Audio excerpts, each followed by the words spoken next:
Eu acho que mais um reconhecimento pelo fato que Peru classificou para a Copa do que propriamente para as atuações de Guerreiro durante o ano. Agora, o voto no Everton Ribeiro, teve gente que votou no Everton Ribeiro. Cada um vota. Denúncia. Cada um vota naquele que quiser, mas é estranho, né?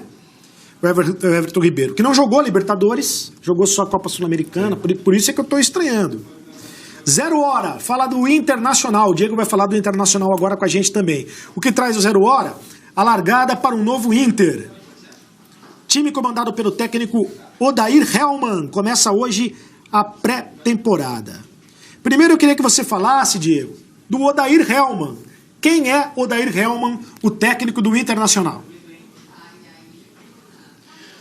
Pois então, Sereto, vale ressaltar que hoje é um dia mais do que importante, porque é um momento de reconstrução para o Inter, depois de um ano tão sofrido que foi 2017, porque foi a primeiro ano do Inter na Série B e o torcedor colorado sofreu muito na última temporada. Odair Hellmann, então, passa a ser uma peça-chave nesse momento de reconstrução e também num perfil de aposta. Vale ressaltar que ele tem 40 anos e ele já citou, a direção do Inter já citou alguns exemplos do futebol brasileiro. Por que a direção resolveu apostar em Odair Hellmann?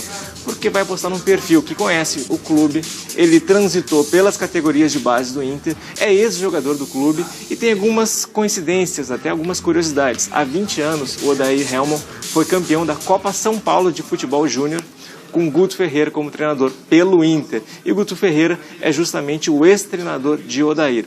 Hoje, aos 40 anos, ele se mostra mais maduro, vai ter a sua primeira experiência como treinador profissional, embora ele já tenha tido algumas participações pelo Inter. Ele disputou as 3 últimas rodadas da última temporada na Série B, quando conseguiu alavancar o desempenho, e isso foi muito importante. Ele conseguiu melhorar o desempenho do Inter, que vinha atuando muito mal com o Guto Ferreira, tinha perdido aquela energia com o Guto, e melhorou com o Odair.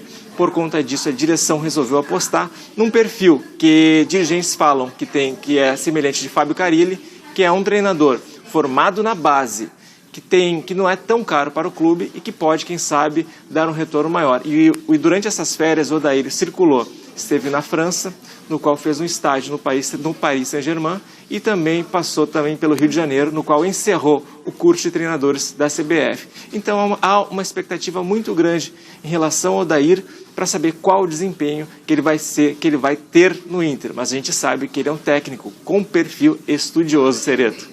Curioso que todos estão à procura de um novo Carille, sendo que o próprio Corinthians achou o Carille sem querer, porque não queria efetivar o Carille em janeiro do ano passado, ou em dezembro do ano passado. Tentou o Rueda disse não, porque tinha um problema tinha uma cirurgia para fazer na coluna, e aí o Corinthians efetivou o Carille. Também é curioso notar, essa semana a gente vai trazer mais detalhes, mas há um levantamento que diz que dos tantos técnicos campeões brasileiros em pontos corridos desde 2003, dos técnicos campeões desde 2003, só 2 estão empregados em clubes do futebol brasileiro. O Abel Braga e o Fábio Carille. O Tite está na seleção brasileira. O Muricy Ramalho está aqui conosco, trabalhando. Estão empregados também, mas em outras atividades. Agora, no futebol em times, os outros não estão. E tem uma tendência dos clubes em buscar esses novos Carilles. Todo mundo procurando Carille. O que seria isso? Que deu certo, vamos imitar?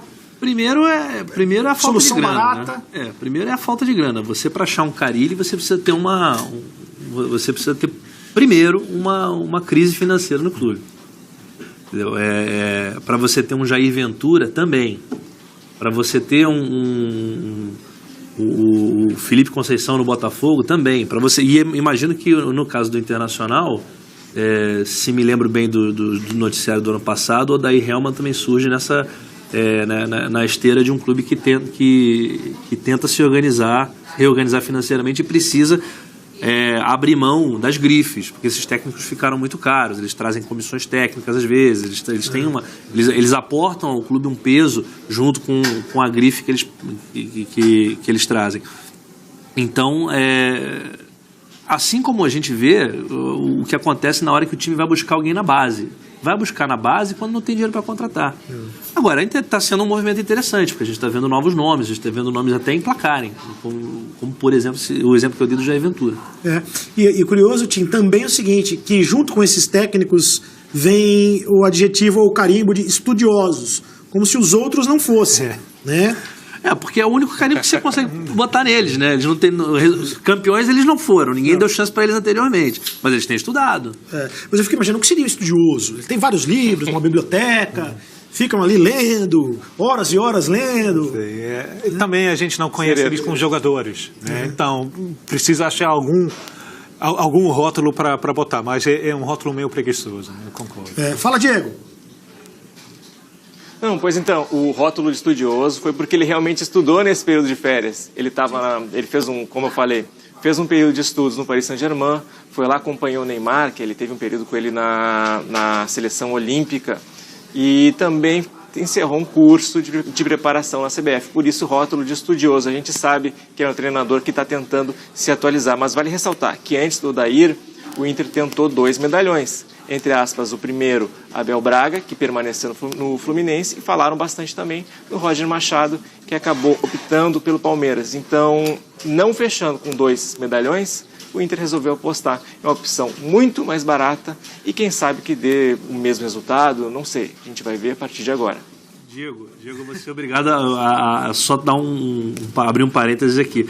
Nós já estamos no momento em que o Roger Machado virou um medalhão.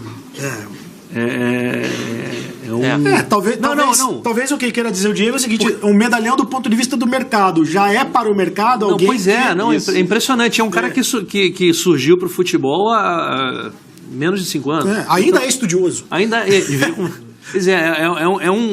Já é um exemplo de como essa renovação se deu, muito por essa necessidade de buscar novas ideias com pouco dinheiro, talvez seja. Se puder fazer uma economia, melhor. E também fico pensando qual é. O Internacional então queria o Abel, que é completamente diferente do Roger, que provavelmente é diferente do Odair. Eu não conheço o trabalho do Odair. Talvez o Odair seja parecido com o Roger, não sei. Mas qual é o que quer o Internacional? O Abel era namoro antigo, né? O Abel era reatar uma relação que o Internacional tem, que o Abel não tem com tantos clubes assim. É uma coisa especial que o Internacional tem com o Abel.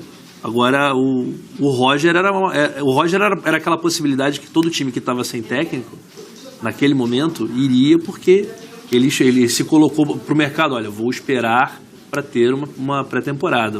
Em dezembro podem conversar comigo. Fala, Diego.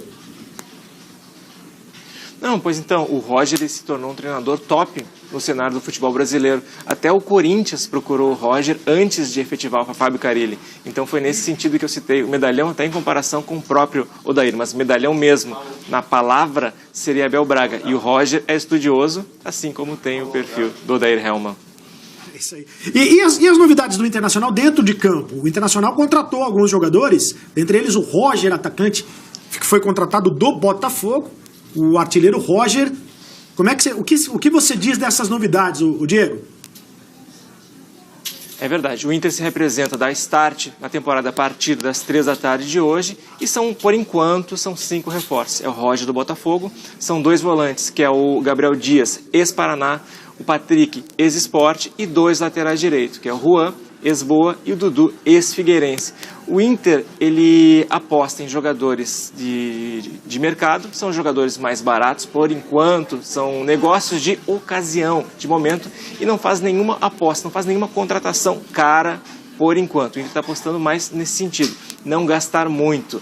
Pois bem, em comparação ao ano passado, o Inter repete a aposta que fez nas laterais esquerdas. No passado, o Inter contratou 2 laterais esquerdos para tentar suprir uma carência. E hoje, para essa temporada, o Inter contratou 2 laterais, que é o Juan e o Dudu. O Dudu, ele tem só 20 anos, ele tem um perfil de aposta também. A gente sabe que é um jogador com grande capacidade de valorização. Então, o Inter aposta nesse jogador.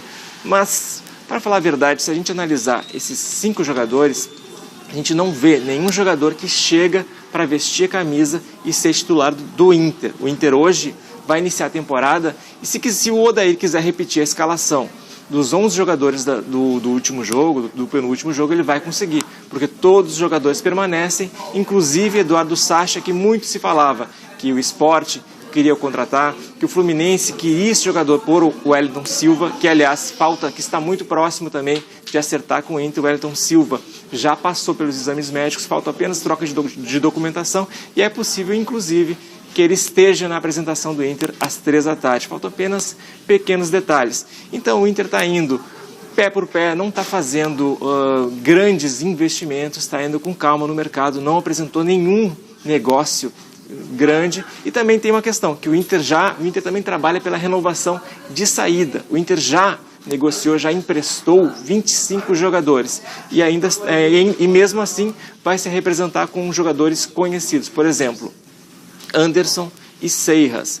Mas o Anderson a gente sabe que está totalmente fora dos planos, vai treinar separado, e o Seiras provavelmente também, o Seiras que esteve aí um período emprestado à Chapecoense, acabou tendo uma atuação mediana, vai voltar agora, mas a gente não sabe se ele vai ser aproveitado pelo Odair Helman. Então, hoje certamente será uma tarde de muitas novidades, no qual o Inter também vai acelerar contratações. Com certeza vai ser uma semana muito movimentada, Cereto.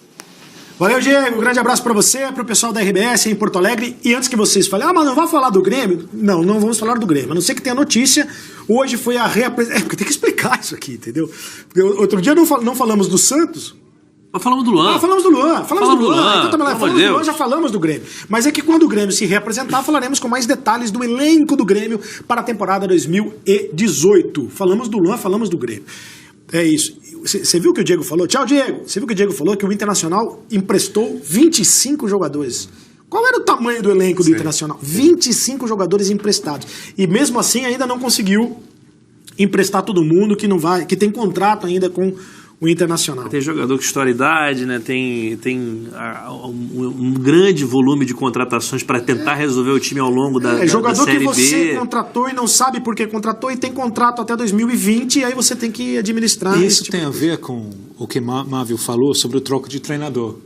Então, o time estava atrás de Abel Braga, Roger Machado e tal. Mas antes estava fazendo esse mesmo troco.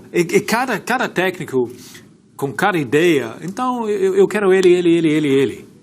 Aí 2 meses depois manda ele embora. Ele não serve mais pra então, ele quer ele. E de repente tu tá lidando com um elenco enorme. Você começou o ano com o Antônio Carlos, né?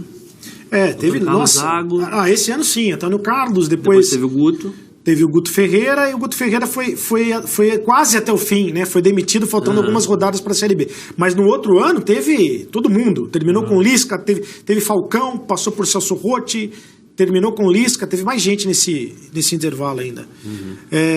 Vamos para o Nordeste, vamos para Fortaleza, onde está o meu amigo Caio César.